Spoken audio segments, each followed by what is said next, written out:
The throne room stretched so far that Catherine Wells could barely see the walls at the edges.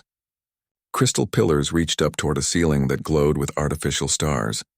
Thousands of aliens filled the chamber, representing 200 different species from across the galaxy. They all stood in neat rows watching the massive throne at the center of the room. Catherine stood alone in the middle of the polished floor.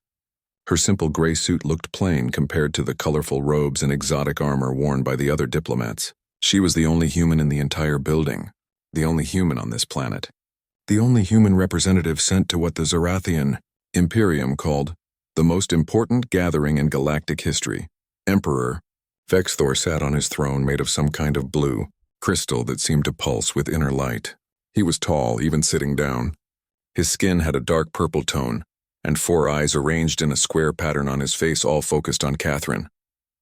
2 arms rested on the armrests of his throne, while 2 other arms held a golden staff and a data tablet. Around the Emperor stood his war council, generals and admirals from a dozen different conquered species, all wearing the black and gold uniform of the Zorathian military. Behind them, slaves moved quietly, carrying drinks and documents to whoever needed them. Some of the slaves had chains on their ankles. Others just had the defeated look in their eyes that said chains were not necessary anymore. The Emperor raised one hand. The murmuring in the Great Hall stopped immediately. Everyone knew what was coming. Rumors had been spreading for weeks. The Zorathian Imperium, which controlled 847 star systems, was about to make an announcement about humanity. Ambassador Catherine Wells of Earth. The Emperor's voice boomed through speakers hidden throughout the chamber. His actual voice was probably much smaller, but the technology made him sound like a god. You stand before the assembled representatives of civilized space. You stand before the might of the Zorathian Imperium, the greatest power this galaxy has ever known. Catherine said nothing. She just stood there with her hands clasped in front of her, looking calm. The Emperor continued. Your species has occupied 17 star systems without permission from this empire. You have refused to acknowledge our authority over that region of space. You have ignored 3 formal requests to send tribute. And most insulting of all, when we summoned every species in the galaxy to this gathering, humanity sent only you. 1 diplomat. 1 human. This is an insult that cannot be ignored. Some of the alien diplomats nodded. Others looked uncomfortable. A few whispered to each other, probably wondering what humanity was thinking. Everyone knew the stories. The Zorathian Imperium did not accept disrespect. Species that insulted the Empire usually regretted it. We have been patient, Vexthor said, standing up now. He was even taller than Catherine had thought, maybe 8 feet. We have waited for humanity to see reason. We have given you opportunities to submit peacefully, but patience has its limits. He lifted the golden staff high above his head. The crystal throne behind him glowed brighter. Every screen and hologram in the chamber lit up with a symbol of the Zorathian Imperium. A star with 7 points surrounded by a circle. By the authority granted to me by 5,000 years of imperial tradition, by the power of 847 conquered worlds, and by the will of the galactic order, I hereby declare that the Zorathian Imperium is now in a state of war with the species known as humanity. Your worlds will be brought under imperial control. Your people will learn to serve the Empire as so many others have learned, and your defiance will be remembered as a lesson to all who might question Zorathian authority. The chamber erupted. Some aliens cheered, perhaps hoping that a war with humanity would distract the Empire from their own worlds. Others looked worried. A few of the older diplomats, ones who represented species conquered long ago, just looked sad. They had seen this before. They knew how it ended. Catherine did not look worried. She did not look sad. She did not even look surprised. She laughed. It started as a small chuckle, but it grew. Within seconds, Catherine Wells was laughing out loud, a genuine, happy laugh that echoed through the massive chamber. The sound carried through the speakers that had amplified the Emperor's voice, making her laughter fill every corner of the throne room. The cheering stopped. Everyone stared at her. The Emperor's 4 eyes narrowed, all of them focusing on her with an intensity that had made warlords and kings beg for mercy. You dare laugh? The Emperor's voice was cold now, the godlike boom replaced with something sharp and dangerous. You dare mock this declaration? Catherine's laughter faded, but she was still smiling. She shook her head slowly. I apologize, Your Majesty. That was rude of me. But you have to understand, from my perspective, this is funny. Funny? One of the generals, a reptilian creature with scales that reflected the light, stepped forward. Your species is about to be crushed by the might of the Empire, and you find this funny? Not that part, Catherine said. She reached into her jacket, moving slowly so the guards would not shoot her. Her hand emerged holding a book. It was old, with a leather cover that had turned brown with age. Strange symbols were carved into the leather and the pages looked yellow and worn. She held it up so everyone could see. This is funny. Well, not funny exactly. Interesting might be a better word. Emperor Vexthor leaned forward on his throne. What is that? A journal, Catherine said. She ran her hand over the cover gently, like someone touching something precious. It belonged to a man named Captain Lucas Hammond. He was a ship commander in the Earth System fleet. He wrote in this journal every day for 3 years, during a very difficult time in human history. I do not care about your human literature, the Emperor said. You should, Catherine replied. Her smile had not faded. Because Captain Hammond wrote this journal during Earth's first contact with an alien species. An aggressive alien empire that came to our solar system and demanded we surrender. An empire that brought 200 warships to our planet and told us we had 1 week to submit or be destroyed. Some of the diplomats were listening now, curious despite themselves. First contact stories were always interesting. Every species had one. What happened? Asked a small alien with 6 arms, one of the diplomats from a species conquered 80 years ago. Catherine opened the journal carefully. The pages crackled. Captain Hammond describes it all right here. The arrival of the alien fleet. The ultimatum. The panic on Earth when we realized we were outgunned and outmatched by an empire that controlled hundreds of worlds. She looked up at the Emperor. The journal even mentions the name of that empire. Would you like to know what it was? The Emperor said nothing, but his 4 eyes had not moved from Catherine's face. Catherine found a page and read aloud. Day 1. The alien commander has identified himself as Admiral Kethazar of the Zorathian Imperium. He says his empire has conquered 800 systems. He says resistance is impossible. He says we have 1 week. The throne room fell completely silent. It was the kind of silence that comes when everyone suddenly understands that something very important is happening. One of the Emperor's advisors, an old Zorathian with gray skin and 3 eyes instead of 4, scrambled to pull up records on a data tablet. His hands were shaking. Your Majesty, the advisor said quietly, but in the perfect silence of the chamber, everyone heard him. Admiral Kethazar was your great-great-grandfather. He did command a conquest fleet. The records say the fleet was lost 412 years ago. The last transmission said they had found a primitive world called Earth in Sector 447. After that, nothing. The entire fleet vanished. 200 ships, 10,000 crew members, gone without a trace. Emperor Vexthor stood up slowly. What are you saying? Catherine closed the journal and held it against her chest. I am saying, Your Majesty, that the Zorathian Imperium has declared war on humanity before. I am saying that your great-great-grandfather brought his entire fleet to conquer Earth, and I am saying that you are making the exact same mistake he did. Impossible, the reptilian general hissed. A primitive world could not destroy an imperial fleet. You are absolutely right, Catherine said, and her smile grew wider. We did not destroy the fleet. That would have been wasteful. She let that sentence hang in the air for a moment, watching as understanding slowly dawned on the faces around her. Some of them got it quickly. Others took longer, but eventually, they all understood what she was implying. You are lying, the Emperor said. But there was something in his voice now. Not quite fear, not yet, but doubt. Catherine opened the journal again and flipped through several pages. Day 7. We have captured 47 Zorathian vessels. Not destroyed, captured. The AI warfare systems work better than Dr. Cole and Dr. Rivera predicted. Every shot the Zorathians fire teaches our systems their patterns. They cannot adapt fast enough. They never expected us to learn so quickly. She turned another page. Day 14. Admiral Kethzar attempted to send a distress signal to the Zorathian Imperium. We allowed the transmission to reach halfway before cutting it off. Let them wonder what happened. Let them fear. Another page. Day 23. All 200 ships now in human custody. All 10,000 crew members alive and imprisoned. Captain Hammond Rekominski. The Emperor's advisor was frantically searching through old records on his data tablet. His three eyes moved rapidly across the screen, reading information that had been buried in archives for centuries. Other members of the War Council gathered around him, trying to see what he was finding. Catherine watched them search. She did not look worried about what they might discover.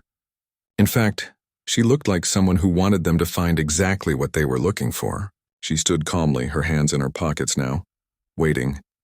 "Here," the advisor said finally, his voice shaking. "The expedition to Sector 447. Admiral Kethzar commanded Task Force Domination. 200 vessels. Mission parameters: locate and subjugate newly discovered primitive civilization. Expected duration: 2 weeks. Last contact, stardate 7744.3. The Admiral reported finding the target world, designated as Earth, third planet in a yellow star system. Population approximately 6 billion. Technology level: early space age, barely capable of orbital flight.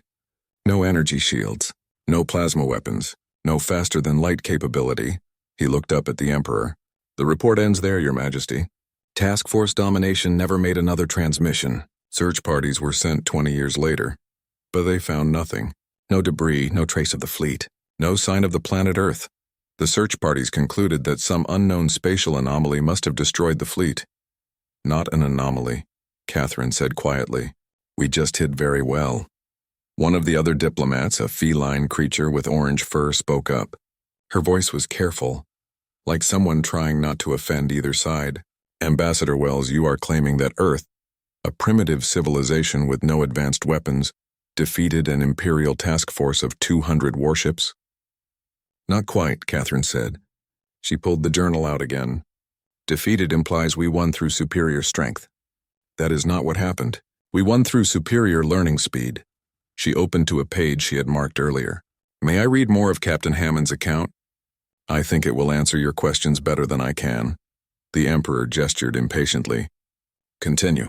Catherine cleared her throat and began to read. Day 1 continued. "When the Zorathian ships arrived, we were terrified. Every government on Earth immediately began arguing about whether to surrender or fight. But while the politicians argued, the military was already moving. 3 years before the Zorathians arrived, we detected unusual energy signatures in deep space. We realized someone was out there moving between stars, and we knew they would eventually find us." She turned the page. "We spent those 3 years preparing, not building weapons because we knew we could not match alien technology. Instead, we built something else. Dr. Jennifer Cole led a team that created adaptive learning systems, artificial intelligence that could watch an enemy and learn their patterns faster than any biological mind could adapt." The reptilian general made a dismissive sound. "Artificial intelligence? We have had AI for thousands of years. It is nothing special." Catherine nodded. "You are right. You have had AI for thousands of years, but that is exactly why your AI has not changed much. It is stable, predictable. Your AI does what you program it to do." She smiled. "Our AI was different because it was desperate. We built it knowing we would only get one chance. We designed it to learn, evolve, and adapt in real time during combat. Every shot fired at us, every tactic used against us, every pattern in enemy behavior fed into the system and made it smarter." She returned to the journal. Day 2, the deadline is approaching. Admiral Kethzar has sent another message demanding immediate surrender. Earth's defense fleet, all 37 ships, has taken position around the planet. We are so badly outnumbered it would be funny if we were not all about to die. But Dr. Cole assures me the AI systems are ready. Commander Daniel Foster has volunteered to command the first line of defense. His ship, the ESS Defiance, has the most advanced AI suite. If anyone can buy us time to learn, it is him. Catherine looked up from the journal. "Would you like to know what happened next?" Several of the diplomats nodded eagerly. Even some of the War Council members were leaning forward, curious despite themselves. Everyone loved a good story, and this was shaping up to be an incredible one. Day 3, Catherine read. The deadline passed. Admiral Kethzar attacked. The first wave came in standard Zorathian battle formation, which I only know because the AI identified it from their positioning. 50 ships, plasma cannons, charged shields at maximum. They expected to destroy our orbital defenses in minutes. Commander Foster's ship fired first. Not at the Zorathian ships. At a small asteroid we had moved into position. The railgun round hit the asteroid and shattered it into thousands of fragments. The fragments spread out in a cloud pattern that forced the Zarathian ships to adjust their approach. She paused, letting the details sink in. That was the first lesson. The AI learned that Zarathian shields are optimized for energy weapons, not kinetic impacts. The AI learned that Zarathian formations prioritize firepower over maneuverability. The AI learned that Zarathian commanders prefer frontal assault over tactical creativity. All of this in the first 3 minutes of combat. The Emperor's fourth eye, the one on the lower left of his face, twitched. It was a small gesture, but Catherine noticed it. He was beginning to understand. Day 3 continued, Catherine read on. The battle lasted 4 hours. We lost 6 ships. The Zarathians lost none, but they also did not gain any ground. Every time they adjusted their tactics, our AI adapted faster. By the end of the engagement, Commander Foster's ship was predicting Zarathian movements 3 steps ahead. Admiral Kethzar withdrew to regroup. He sent another message to his empire, requesting reinforcements.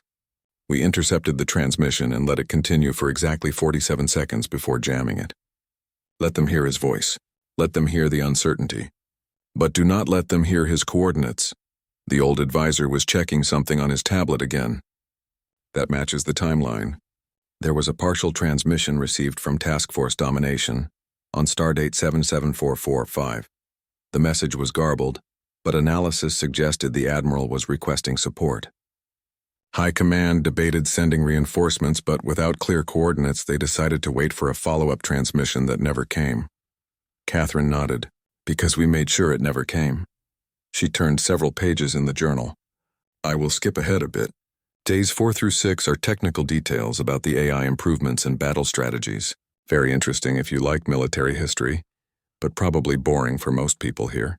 Let me jump to Day 7. She found the page and read. Day 7. Something unexpected happened. We have been capturing Zarathian ships intact, not destroying them.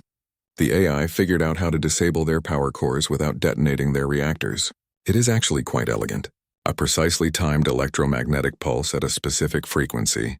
The Zarathian ships just go dark and drift. Their shields drop. Their weapons stop working. Their life support stays on, so the crews are fine, just helpless. Impossible, the reptilian general said again, but his voice was quieter now. Day 7 continued. Catherine kept reading. We have boarded 17 Zarathian vessels so far. The crews surrendered without much fight once they realized we were not going to kill them. Commander Foster reports that the Zarathian soldiers seem confused. They keep asking why we are not executing prisoners. They seem to think surrender means death. I told Foster to feed them, give them medical attention, and treat them well. If we survive this, we will need to understand these people. One of the smaller diplomats, a being that looked like a floating jellyfish with tentacles, spoke in a surprisingly deep voice. You treated prisoners well? During an invasion? Yes, Catherine said simply, because Captain Hammond understood something important. Enemies are temporary. Understanding is permanent. If you treat prisoners badly, you create hatred that lasts for generations. If you treat prisoners well, you create questions. Questions lead to conversation. Conversation leads to understanding. She returned to the journal. Day 14. We now have 93 Zarathian ships in our custody. Admiral Kethzar is becoming desperate. His remaining ships are fighting more erratically. The AI has adapted so well that we can predict his orders before he gives them. Some of his crew members are surrendering their ships voluntarily now. They have been talking to their captured comrades through tight beam communications, and word is spreading that human captivity is actually quite comfortable. The Emperor stood up from his throne and walked down the steps. He approached Catherine slowly, his 4 eyes never leaving her face. When he was just a few feet away, he stopped. What happened to my ancestor? His voice was quiet now, without the artificial amplification. It was the voice of a man asking a personal question, not an emperor demanding answers. Catherine met his gaze steadily. He survived. So did every member of his fleet. Would you like me to finish the journal? The Emperor nodded slowly. Catherine found the last entries. Day 23. The battle is over. Admiral Kethzar surrendered his flagship this morning. He asked to speak with our commander. Admiral Hayes granted the request. I was there when they met. The Admiral is an impressive being, very tall, very dignified despite his defeat. He asked why we did not destroy his fleet. 412 years earlier, Commander Daniel Foster stood on the bridge of the ESS Defiance and watched 200 alien warships surround his planet. Each of those ships was larger than his vessel. Each one had weapons that could turn a city into glass. Each one represented technology that humanity had only dreamed about. And humanity had exactly 37 ships to defend Earth. Commander, Lieutenant Patricia Vasquez reported from the sensor station. The alien flagship is hailing us again. Same message as before. Surrender in 1 week or face extinction. Daniel looked at the main screen. The Zorathian flagship was massive, maybe 3 times the size of the Defiance. Its hull was dark purple metal that seemed to absorb light. Weapons platforms covered every surface. This was a ship built by a species that had conquered hundreds of worlds.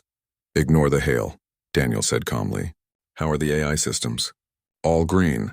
Lieutenant Gregory Martinez answered from the weapons station.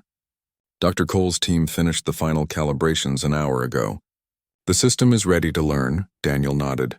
He walked to the communications console where Ensign Lisa Morgan was monitoring channels. Have we heard back from the other ships? Yes, sir, Lisa said. All 36 ships in the defense fleet are ready. Captain Nicole Bennett on the ESS Guardian says, and I quote, "Let us show these aliens what happens when they threaten Earth." Daniel allowed himself a small smile. Nicole was the best pilot in the fleet, and her ship had the second most advanced AI system after the Defiance. If anyone could help him buy time for the AI to learn, it was her. The week passed slowly. The Zorathian ships maintained their positions around Earth, not attacking but not leaving either. Daniel used the time to drill his crew on every scenario they could imagine. They practiced emergency maneuvers. They practiced damage control. They practiced abandoning ship. They practiced everything except surrender. On the bridge, Dr. Jennifer Cole worked at a special console she had set up. She was a small woman with gray hair, but her mind was sharper than anyone Daniel had ever met. She had spent 3 years building the AI system that was humanity's only hope. How does it work? Daniel asked her during one of the long waiting periods. In simple terms, because I am a soldier, not a scientist. Jennifer looked up from her screens.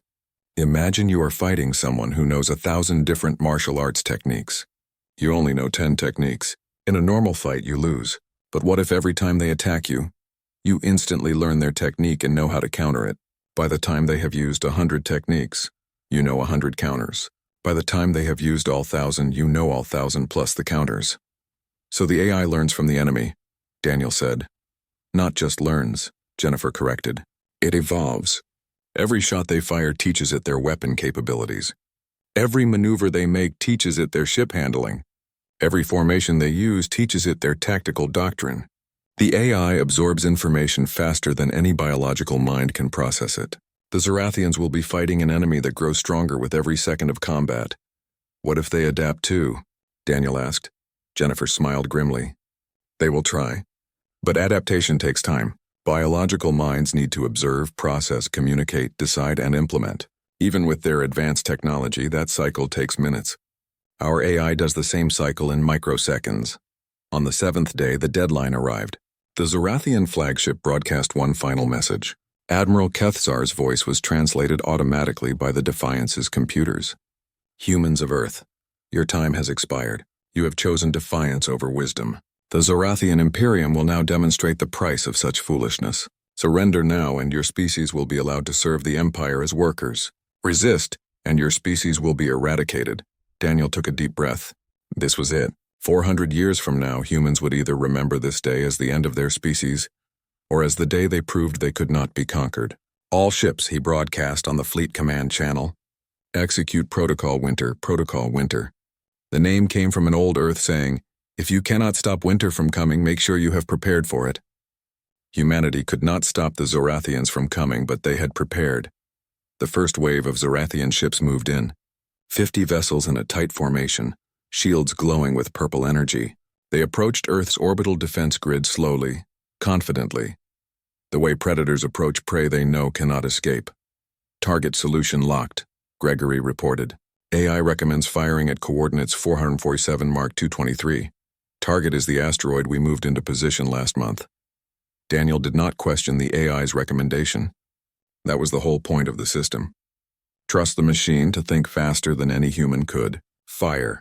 The Defiance's main railgun spun up and fired. The round was a solid tungsten rod, accelerated to a significant fraction of light speed. It hit the asteroid dead center. The rock shattered into thousands of fragments that spread out in a carefully calculated pattern. The Zorathian formation had to adjust. Their ships were tough, but not tough enough to ignore a cloud of high-velocity debris. They split apart, breaking their formation to navigate around the fragments.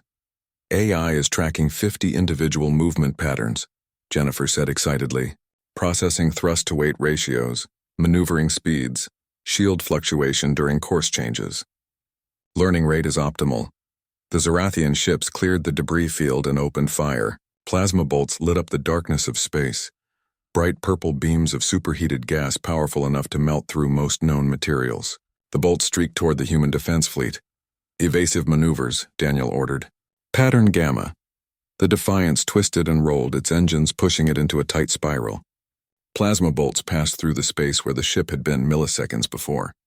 All around them, the other human ships were doing the same, executing wild, seemingly random evasive patterns. But the patterns were not random. The AI was controlling each ship's movements, calculating optimal evasion routes based on real-time analysis of Zorathian targeting systems. Every shot the Zorathians fired gave the AI more data about their weapons. Bolt speed, energy concentration, dissipation rates, targeting prediction algorithms. Learning Phase 1 complete, Jennifer announced. AI now has baseline data on Zorathian plasma weapons. Recommendation: expose shields to determine shield-weapon interaction. Daniel gritted his teeth. Exposing shields meant taking hits. Do it! The Defiance stopped evading and brought its shields to full power. A Zorathian plasma bolt hit the shield dead on. The ship shook and alarms blared as energy feedback surged through the systems. But the shield held. Shield integrity at 78% from single impact, Gregory reported. AI is analyzing shield plasma interaction now. All across the battlefield, human ships were taking calculated hits, letting the Zorathians shoot them while the AI gathered data. 3 human ships lost their shields entirely. One ship, the ESS Valiant, took a direct hit to its hull and went dark. Valiant's crew is evacuating, Lisa reported. Life pods away. Daniel watched one of his ships die and felt anger rise in his chest. But he forced it down. Anger would not help. Cold, calculated tactics would. Jennifer, do we have what we need? Yes, she said. AI has complete analysis of Zorathian plasma weapons. Optimal shield frequency calculated. Uploading new shield configuration to all ships now. Within seconds, every human ship reconfigured its shields. When the next wave of Zorathian plasma fire came in, something different happened. The bolts hit the shields and seemed to slide off, their energy dissipating harmlessly into space. Shield integrity holding at 96%, Gregory said with surprise in his voice. The AI found their frequency. On the Zorathian flagship, Admiral Kethazar was staring at his own tactical displays with confusion. His weapons officer, a young Zorathian named Velthar, reported nervously. Admiral, the human shields have adapted. Our plasma bolts are no longer effective. Impossible, Kethazar said. They are a primitive species. How can they adapt so quickly? I do not know, Admiral, but our hits are not penetrating their defenses anymore. Kethazar studied the battlefield. The humans had lost one ship, but the remaining 36 were still fighting. And now they were fighting more effectively. Their movements were not random anymore. They were coordinated, precise, almost as if they knew what his ships would do before they did it. Switch to kinetic railguns, Kethazar ordered. If they have adapted to energy weapons, we will use physical projectiles. The Zorathian ships switched weapons. Railguns, similar to the human ones but larger and more powerful, began firing. Solid projectiles streaked across space, but the human ships were already moving, already evading, almost as if they had known the weapon switch was coming. The AI had analyzed Zorathian tactical doctrine from the first engagement.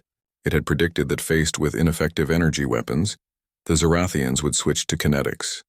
The prediction was correct. AI recommends active offensive, Jennifer said. It believes we can now disable Zorathian ships without destroying them. How? Daniel asked. Electromagnetic pulse at a specific frequency. The AI has analyzed their power core emissions. A precisely timed EMP will overload their systems without causing reactor detonation. The ships will go dark but remain intact. Back in the present, in the throne room of the Zorathian Imperium, Catherine watched the Emperor's face as he processed everything she had told him. His 4 eyes showed emotions that were not difficult to read, even across species: shock, disbelief, fear, and underneath it all, a growing realization that his empire might have made a terrible mistake. "You captured the entire fleet," the Emperor said slowly. "You disabled 200 warships without destroying a single one. You took 10,000 prisoners and treated them well." He paused. "Why?" Catherine smiled. "That is exactly what your great-great-grandfather asked Admiral Hayes. Would you like to know what she told him?" The Emperor nodded. "She said that destroying is easy. Any species with enough weapons can destroy. But understanding, that requires patience. That requires wisdom. That requires thinking beyond the next battle." Catherine walked a few steps closer to the Emperor. Earth had just proven we could fight. We had shown we could adapt and learn faster than an empire with thousands of years of military experience. But fighting was not enough. We needed to make sure no one ever threatened us again. She pulled out another book from her jacket. This one was newer, with a black leather cover and gold lettering on the spine. "This is the Silence Protocol, the complete plan that humanity implemented after the battle with Admiral Kethazar's fleet." The feline diplomat who had spoken earlier raised one of her paws. "May I ask a question?" "Of course," Catherine said. "If you defeated the Zarathian fleet 400 years ago, why did you hide? Why not announce your victory? Why not join the galactic community?" Catherine opened the black book and flipped through a few pages. "Because we were smart enough to know that winning one battle does not mean you are safe. The Zarathian Imperium had 800 systems back then. We had one planet. If they sent another fleet, and another, eventually they would overwhelm us through sheer numbers. So we decided on a different strategy." She found the page she wanted. Phase 1 of the Silence Protocol. Hide Earth's location. Dr. Jennifer Cole and her team developed technology to mask our planet's energy signature. We broadcast false signals that made it seem like our solar system was empty space. We erased ourselves from every star chart, every database, every transmission. Within a year, the Zarathian Imperium had no idea where to find us. The old advisor was checking his records again. "That matches our history. Search parties found nothing. The entire sector seemed devoid of intelligent life." "Phase 2, Catherine continued. "Establish hidden observation posts. We launched thousands of small, stealthy probes throughout the galaxy. Each probe was barely larger than a human hand, impossible to detect with standard sensors. These probes watched. They listened. They recorded everything." She looked around the throne room at all the assembled diplomats. "Every transmission your species made for the last 400 years we recorded. Every trade agreement. Every military deployment. Every political alliance. Every technological breakthrough. We know it all." The reptilian general stepped forward aggressively. "You are claiming you have been spying on the entire galaxy for 4 centuries? "Not claiming," Catherine corrected. "Stating. And not just the Zarathian Imperium. Every major species. Every minor species, everyone." She smiled. "For example, General Carvan, would you like me to tell you about the secret military base your species maintains in the Helios cluster? The one that is officially listed as a mining operation but actually contains 16 heavy cruisers and enough weapons to destroy a small moon." The general's scales changed color, flushing from green to a dark red. "How do you know about that?" "We know about everything," Catherine said simply. Phase 3 of the Silence Protocol. Infiltrate galactic society under different identities. Humanity did not just watch from afar. We spread out. We established colonies in neutral space under fake species names. We created false identities and joined galactic trade networks. We have been living among you, learning your languages, studying your cultures, participating in your economies. The jellyfish-like diplomat made a sound like wind chimes. "You mean there are humans here? Now, disguised as other species?" "Not disguised," Catherine said. "Just not advertising their origin. Humans look similar enough to several other species that with minor cosmetic changes we fit in fine. And we have been doing this for centuries." She paused. "In fact, would you like me to tell you how many human-owned businesses currently operate within Zarathian space?" The Emperor's voice was quiet. "How many?" Catherine consulted the black book. "As of last month, 2,347 registered businesses. Everything from small trading posts to large manufacturing corporations. You have been buying human products, eating human food, using human technology for the last 200 years. You just did not know it was human because the company names and owners appeared to be from other species. The throne room erupted in noise. Diplomats shouted questions at each other. The Emperor's War Council argued among themselves. Some of the species' representatives looked angry. Others looked frightened. A few looked impressed. Catherine waited patiently for the noise to die down. When it finally did, she continued. Phase 4. Develop strategic relationships with subjugated species. This was perhaps the most important phase. We did not contact any governments. We did not make formal alliances. Instead, we quietly reached out to resistance movements on conquered worlds. We provided information. We offered advice. We helped organize underground networks. Nothing violent. Nothing that would alert the Empire.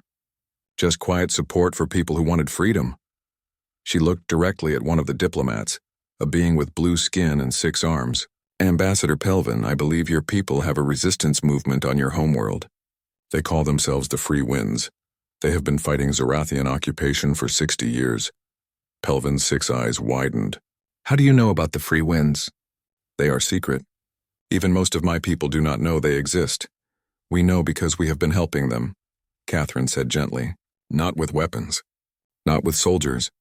But with information, communication equipment, medical supplies, hope. She consulted her book again. The Free Winds currently have 7,000 active members across 43 cities on your homeworld. Their leader is a woman named Selvara. She is 62 years old, a former teacher who lost her family during the initial conquest. She is brilliant, compassionate, and determined to see her people free. Tears were forming in Pelvin's eyes. Selvara is my grandmother. Catherine nodded. We know. We have been keeping your grandmother and her movement supplied and informed for the last 30 years. We will continue to do so, regardless of what happens here today. The Emperor was gripping his throne again. You have been undermining my empire for 400 years. No, Catherine said firmly. We have been supporting people who want freedom. There is a difference. We did not create the resistance movements. Your empire did that by conquering people who did not want to be conquered. We just gave those people the tools to organize and communicate. She closed the black book. Phase 5. Monitor the Empire's expansion and prevent it from discovering Earth. This was defensive. Every time the Zorathian Imperium explored a new sector, we made sure they went in directions away from our space.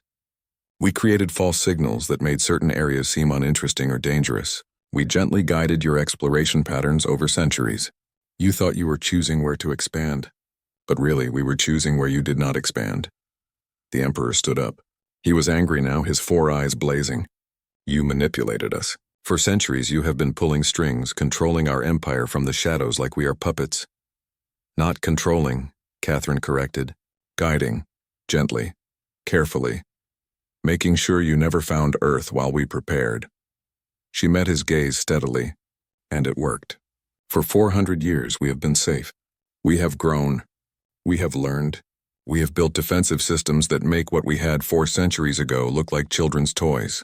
We have colonies in 70-star systems now, Your Majesty. We have a fleet of 3,000 ships. We have AI systems so advanced that they can predict your empire's military movements months in advance. She let that information settle. We did not want this. We did not want to reveal ourselves. We were perfectly happy watching from the shadows, learning, growing, helping where we could. But then you declared war on us. She shook her head. You declared war on 17 of our colonies, thinking they were just independent human settlements. You did not know you were declaring war on all of humanity. So now I am here, showing you what you are actually facing. Lieutenant Commander Patricia Vasquez sat in the command chair of the UESS Shadowhawk, a stealth vessel orbiting high above the throne world. Her ship was invisible to Zorathian sensors, hidden by the same technology that had kept Earth hidden for centuries. She was listening to Catherine's conversation through a secure communication link. All systems green, her tactical officer, Lieutenant Brandon Cooper, reported. Standing by to extract Ambassador Wells on your command. Patricia nodded. Maintain position. Catherine knows what she is doing. She looked at the tactical display showing the Zorathian fleet positions around the planet. Hundreds of ships, thousands of weapons. The Emperor stood silent for a long moment, his 4 eyes moving between Catherine and the assembled diplomats. The throne room, which had been filled with noise and excitement just minutes ago, was now completely quiet. Everyone was waiting to see what would happen next. Catherine reached into her jacket again and pulled out two more books. One was the old journal she had been reading from. The other was the black book containing the silence protocol. She held them both out toward the Emperor. "These are for you," she said. "The journal will help you understand what happened to your great-great-grandfather and his fleet." The black book contains detailed information about everything humanity has observed about your empire over the last 4 centuries. It includes the good things too, not just the military intelligence. Your empire has accomplished remarkable things. You have unified hundreds of worlds. You have created trade networks that span the galaxy. You have preserved countless cultures and languages. She walked closer and placed both books on the steps leading up to the throne. But you have also caused terrible suffering. The species you conquered did not want to be part of an empire. They had their own dreams, their own futures. You took that away from them. The Emperor looked down at the books but did not pick them up. "Why give this to me? Why not just destroy my empire and be done with it?" "Because destruction is easy," Catherine repeated the phrase she had used before. "Building something better is hard. And because your ancestor, Admiral Kethazar, taught us something important 400 years ago." "What did he teach you?" Catherine smiled softly. "After we captured his fleet and treated his crew well, he spent months talking with Admiral Hayes. At first he was angry, then confused, then finally curious.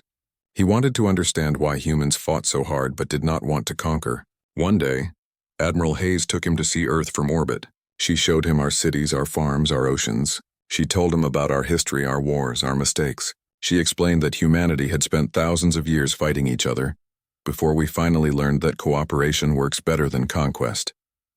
She looked around at all the diplomats listening. Admiral Kethazar wrote a letter to his emperor before we implemented the silence protocol. We have that letter in our archives. He wrote that he had met a species that fought like warriors but thought like philosophers. He wrote that if the Zorathian Imperium ever encountered humanity again, the Empire should talk before fighting. He wrote that some species cannot be conquered because their strength comes not from weapons but from ideas. The old advisor spoke up quietly. "We never received that letter. Admiral Kethzar vanished before it could be transmitted." "We know," Catherine said. "We intercepted it as part of the silence protocol. But we kept it. And now, 400 years later, I can deliver it to you." She pulled a small data chip from her pocket and placed it next to the books. His complete letter is on here along with video messages from the Admiral himself. He is 147 years old now, but still healthy. He would very much like to speak with his descendant. The Emperor stared at the chip. His hand reached out slowly, almost trembling, and picked it up. "My ancestor is alive. After 400 years, he is alive. We take good care of our guests," Catherine said. "All 10,000 members of his fleet are alive. Most have families now. Children and grandchildren and great-grandchildren. There are about 42,000 Zorathians living on the protected world we established for them. They are not prisoners anymore. They are citizens. They can leave if they want, but most choose to stay. They have built a good life there." One of the younger members of the War Council, a female Zorathian with 3 eyes, stepped forward. "Ambassador Wells, may I ask a question?" "Of course." "If they are citizens, does that mean they are part of humanity now? Are they human?" Catherine thought about that for a moment. "No, they are Zorathian. Their culture, their language, their traditions, all of that has been preserved. But they are part of Earth's community. We have learned that species does not matter as much as we thought it did. What matters is whether you choose to live together peacefully or not." She turned back to the Emperor. "That is what we are offering you now. A choice. You can proceed with this war. You can send your fleets against our colonies, and we will fight back with everything we have. The war will be terrible. Many will die on both sides. Your empire might win through sheer numbers, but the cost will be enormous. And even if you win, the resistance movements on your conquered worlds will tear your empire apart from within, because we will give them every tool they need." Catherine paused, letting her words sink in. "Or you can choose a different path. You can read these books. You can talk with your ancestor. You can learn from 400 years of human observation. And you can start to transform your empire from one based on conquest to one based on cooperation." The Emperor picked up the journal and the black book. He looked at them both, then looked at Catherine. "What does cooperation look like?" "It starts with talking," Catherine said. "It starts with listening to the species you have conquered and hearing what they want. It starts with giving them more freedom, more representation, more voice in their own futures. It starts with admitting that conquest might have worked to build your empire, but it will not work to maintain it forever. She gestured to all the diplomats in the room. Look around you. 200 species are represented here. How many of them are here because they want to be? How many are here because they are afraid of what happens if they do not show up? How many are here because they have no choice? Several of the diplomats looked uncomfortable. The emperor looked around the throne room and seemed to see his empire with new eyes. Cooperation, Catherine continued, means transforming the Zorathian Imperium into something new. Maybe a federation instead of an empire. Maybe a trade alliance instead of a conquest machine. Maybe something entirely different that no one has thought of yet, but something better than what exists now. The feline diplomat raised her paw again. Ambassador Wells, if the Emperor agrees to this cooperation, what does humanity offer in return? Catherine smiled. Everything we have learned. 400 years of technological advancement. AI systems, stealth technology, defensive weapons, medical breakthroughs, agricultural techniques, all of it shared freely with any species that wants it. We have been hiding in the shadows for so long, and honestly, we are tired of hiding. We would rather be part of the galactic community. But we will only join a community based on choice, not force. The jellyfish-like diplomat spoke in his deep voice. You would share advanced technology with potential enemies? You are only enemies if you choose to be, Catherine said. Share technology with friends and everyone benefits. Besides, sharing technology creates connections, creates dependencies, creates relationships. It is much harder to fight someone when your economies are integrated and your people are working together. The Emperor sat down slowly on his throne. He looked tired suddenly, as if the weight of 400 years was pressing down on him all at once. I need time to think, to read these books, to speak with my advisors. Of course, Catherine said. This is not a decision to make quickly. Take all the time you need, she paused. But I should tell you that every hour you delay, your war council is probably planning military operations against human colonies. So maybe do not take too long. The Emperor almost smiled at that. You are very direct for a diplomat. Humanity has learned that honesty works better than clever words, Catherine said. We have had 400 years to practice different approaches. Direct and honest wins every time. The Emperor stood up again and gestured to a door behind his throne. Come with me, Ambassador Wells, we will talk privately. My war council can wait. He looked at his generals. Do not launch any attacks. Do not move any fleets. Do not do anything until I return. That is an order. The generals bowed their heads in acknowledgement, though some of them looked unhappy about it. Catherine followed the Emperor through the door into a smaller room. It was still impressive, with walls covered in holographic displays showing different parts of the empire, but it felt more personal than the throne room. The Emperor gestured to a chair. Catherine sat down. Coffee? The Emperor asked, gesturing to a machine in the corner. We have been studying human beverages, trying to understand your species. Catherine smiled. You have been studying us? For the last 3 years since we discovered your colonies, the Emperor admitted. We knew humans were unusual. We just did not know how unusual.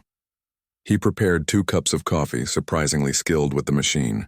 We also did not know you had been studying us for 400 years. He handed her a cup and sat down across from her. For a moment, they were just 2 people having coffee, not an emperor and an ambassador representing civilizations that might go to war. Tell me honestly, the Emperor said, can my empire really change? Can something built on conquest become something built on cooperation? Catherine sipped her coffee.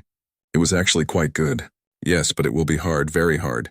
You will face resistance from your own military. You will face resistance from conquered species who do not trust you. You will face resistance from species in your empire who benefit from the current system. Change is always hard, but possible? Possible, Kay.